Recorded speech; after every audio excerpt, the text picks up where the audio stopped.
What if I told you there is a place in Northeast Ohio where 4 murders took place? To this day, they still remain unsolved. Join us as we journey deep into the woods at Berlin Lake, searching for clues from the other side.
On the morning of November 6, 1993, hunters at Berlin Lake discovered the bodies of 2 people shot to death. They were Andy Husse, 31, and Lisa Waters, 32. It was determined they had been shot from a nearby cliff by a high-powered sniper rifle. 30 years later, the case still remains unsolved. This was the beginning of a 1-year period of murder victims discovered not far from each other on a small stretch of road that dead ends in the Berlin Lake Reservoir. This road was closed off and left abandoned. On August 25, 1994, the body of Catherine Menendez, 17, was discovered. She had been strangled, stabbed, and beaten. Less than 3 months later, on November 4, 1994, the skeletal remains of Sarah Boehm, 14, were discovered just 800 yards where Menendez was found. Sarah had disappeared 5 months earlier on July 14, 1994. Along with those cases, there has also been suicides, and reportedly, even prior to the 90s, multiple bodies that had been discovered at this remote location, along with multiple Bigfoot sightings. Fortunately, we did not have any Bigfoot experiences, probably because none of us can do a decent Bigfoot call. We did, however, have a few amazing paranormal experiences. I'm in trouble. Out on investigation with these 2 nerds behind us. Big pudding. What's that Bigfoot call, Pearson? Do what? What's the Bigfoot call? Do it. Oh, yeah! Oh, it's so bad. Wait, what was it? What was it, babe? No, ready? This is our crew. You can edit sound, right? Yeah. So like when we go to houses and stuff, and like obviously I'm a little bitch and I'm scared, right? But I power through it, whatever. But like being out here is different because there was actual fucking murder. Like human murder. It's not like, hey, this fucking skinwalker came out of my house and I got a little scratch on my arm, right? Like, people are fucking dead. So I'm like, alright, yeah, I'm out here and it's you and I, and it's fucking dead dark. I'm just gonna get murdered out. You're gonna see him go into bitch mode. Like, that's my thinking though, right? Like I'm about to get murdered out here. I don't think I'm gonna get murdered when we go do an investigation at someone's house. You know what I'm saying? Yeah. Like it's just different from. There we go. I don't know why, but it stopped recording and it lost like a bar. Oh my god, the battery's gonna drain already? So before even entering the location, we were already starting to experience battery drainage issues. No, I fully charged it before we left. Oh, the battery life went back up. That's weird. So this is really where the journey begins. That's a nice long hike all the way back. So if you come out here, I really recommend some tick spray. Definitely don't come back without a flashlight. Which, I didn't bring a flashlight. That's what I said. First sign of dust, come out of here. I just realized that I left it in my truck. We got about an hour. Oh, we got cell phone. We got about an hour. This investigation was recorded over 2 nights and during 1 day session. This is the first start of our investigation. This is near where the body of Kathy Menendez was discovered. A couple of points of interest that we discovered during the daytime, and then later went and investigated during the evening time. Alright, so we just had a deer jump by. Wasn't a Sam Squanch. See it though? Yeah, I see it. Also wanted to look where those... Oh, there's where the reflectors are. This was a place of interest too.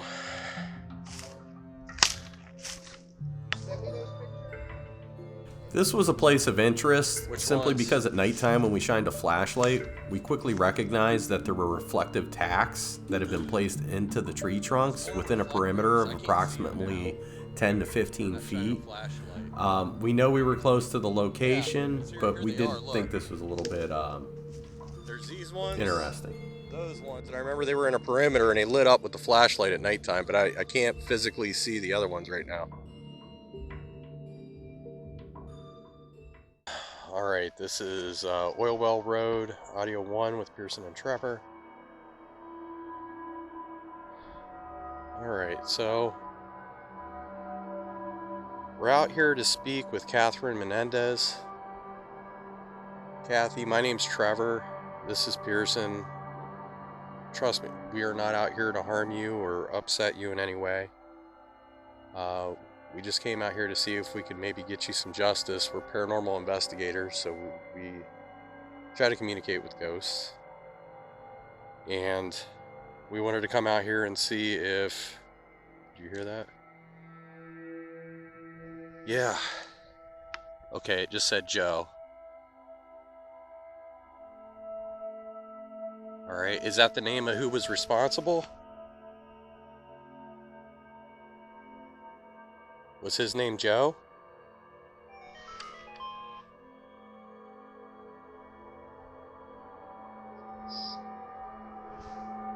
Are you at peace?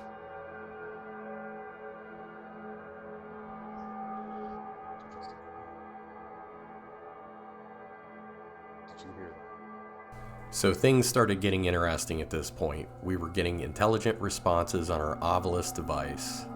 And we were also hearing footsteps and strange noises in the woods very near us. What you are about to hear, we picked up on our digital recorder. We heard it with our own ears only about 20 yards away from us, and it was just Pearson and myself at the time.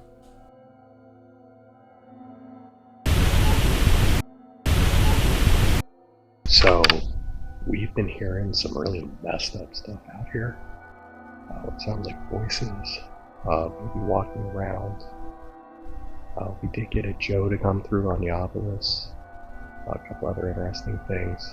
I know Pearson over here is getting a little tweaked, freaked out, scared shitless. Yeah, well, it's just him and I out here in the middle of nowhere.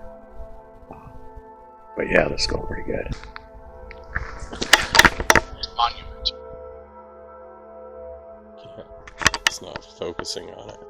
So some of the words we got were Joe and peace. Also monument. So out of what we collected on the Ovilus, okay, the name Joe, could that be who was responsible? Or maybe that's as she knew that person's name. Also monument, is she trying to communicate with us and let us know that she wants something erected in memory of her? Back by the little drainage ditch where the car door was in the entry, I could just feel that's gross. Yeah, it's like I can smell the murderer's oiliness. So I feel like he had something to do with the oil well, or because how would he know it's back there all the way? I mean, it makes sense. Yeah, possibly. interesting. So as we were walking, I heard like a like between us, so we stopped and listened. So we got this breathy like okay, which makes sense because we thought with her like she took her last breath there, so like the breathiness would make sense. We both feel like with Sarah that home life wasn't as good as it could have been, and so a lot of people suspect that she ran away, but I don't necessarily buy that with what I pick up on. Okay. Yeah. It's definitely such a sad ending for these young women. And so we made a promise to them that we would bring a pink ribbon out here to honor both of them. So we pinky promised, and we're going to make good on that promise. Yeah, it is strange. I mean, there's been 4 murders, and nobody's like done anything to honor the people out here. Yeah. It's just kind of like a time capsule. Oh, okay. What do you want me? Oh, we're doing picture time now. I'm gonna take a picture of her. Smile. Now, we did find some of the pictures that we took did seem to be interesting, and we acknowledge that some of this may be bugs.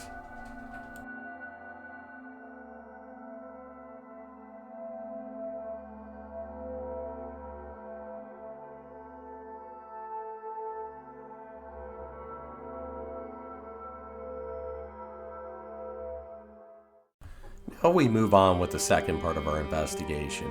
This requires us to go a little bit deeper into the woods. We actually had to go back to crime scene sketches and reviewing old newspaper articles to try to assess where the location was for Sarah Bain.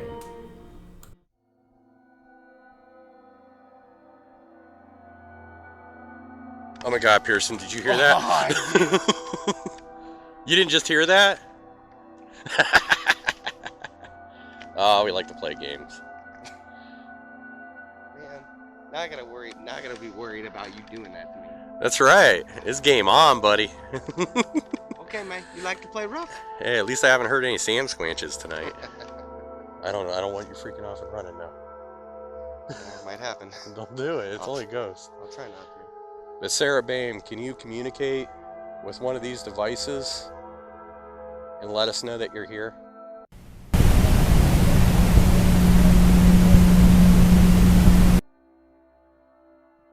Can you tell us the name of who was responsible?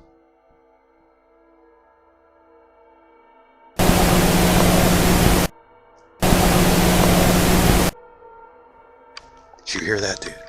What? It sounded like somebody else in the distance.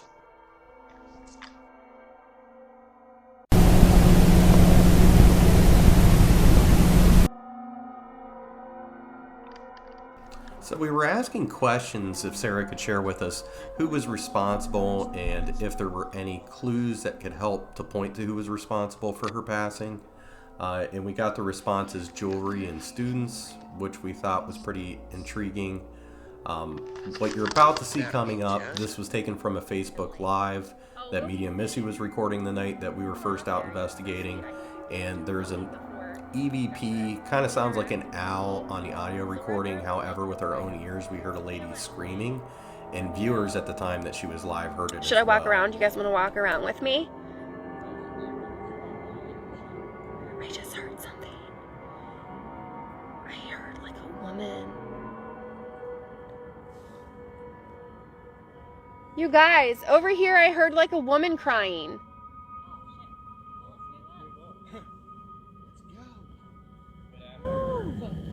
Did you guys hear that on the live? Were you able to hear the woman crying? Kathy said she even heard it from Facebook. Well, hey, the good thing is you can go back on that live. What's crazy is they can hear it. They can hear like the chirping and everything. What time was that at? So you can go back and look at it. Yeah, on your Dee Dee live. said she heard it. Sarah said she heard it. Timestamp it. I don't know. I don't know what the timestamp. It says shush. Yeah. That's a shh. And that's how it came across. Shh. Oh, it said shush on. Oh, you guys, look at the ovulus. Look what it says. So it said, it came across as shh. But Trevor, That's what I was saying earlier. I think he's being like, don't bother, don't waste your breath talking to them. Look, all the people on here are saying that they heard it. It was like a woman crying. Yes. There's Megan, everybody. My beautiful friend Megan. We'll put the obelisk here and see what happens. Patricia? That's my finger. Thank you. Do you guys want to ask the obelisk some questions? Oh my gosh, you guys, here, let's turn this around. You guys can ask questions and I'll say it. Oh, nope. Oh, Sarah gave us 9 minutes and 28 seconds for timestamp. Thank you, Sarah. So just to recap the second part of our investigation, we captured a few intriguing EVPs, nothing that I would define as a Class A EVP, but still interesting. We did get some what appeared to be intelligent responses on the obelisk, and our own personal experiences really added to this part of the investigation. Now we begin the final part of our investigation. We traveled near where the bodies of Andy Husay and Lisa Waters were discovered. They were murdered by a high-powered sniper rifle from a nearby bluff.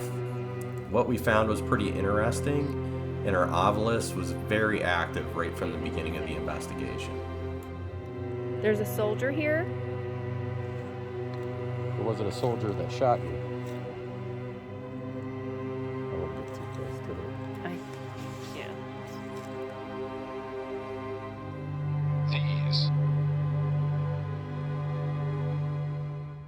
These what?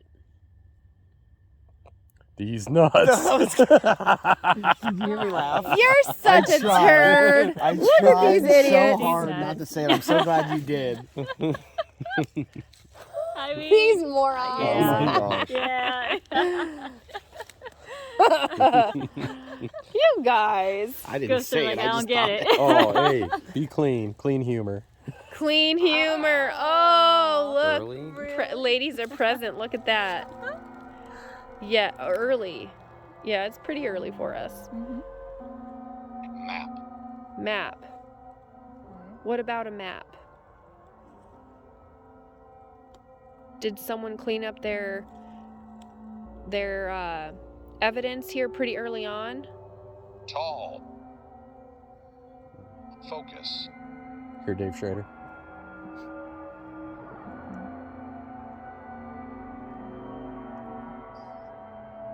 Well, the hill was tall. Maybe that's where they had to focus on. Carbon.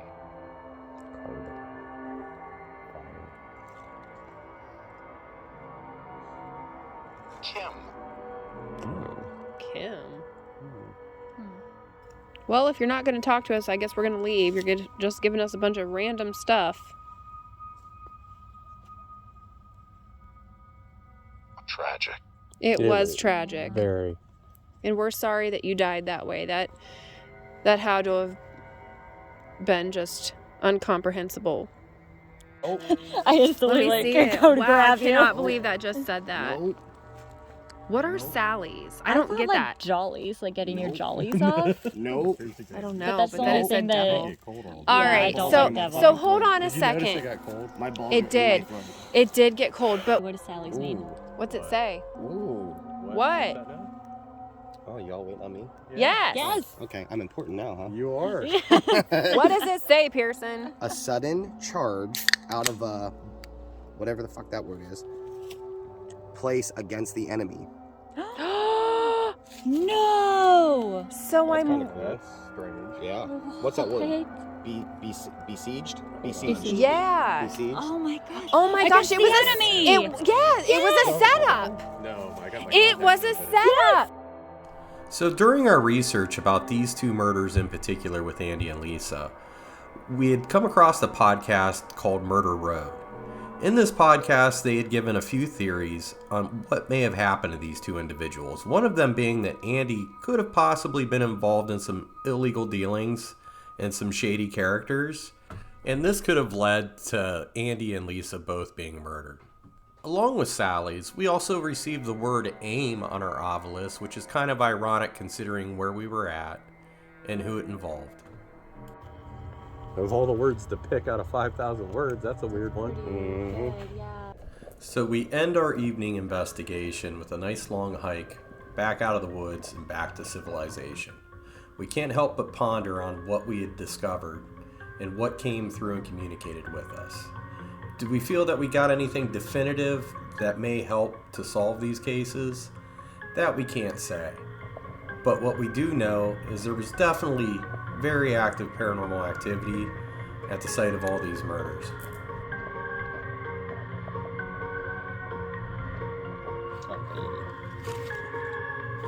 You got those shaved wax legs over there. Look at them things. Fresh for the taking.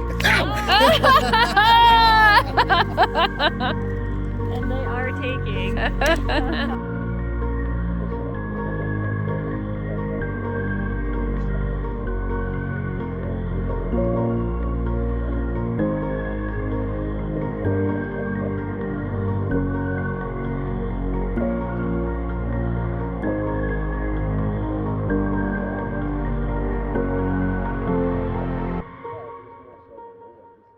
Yeah.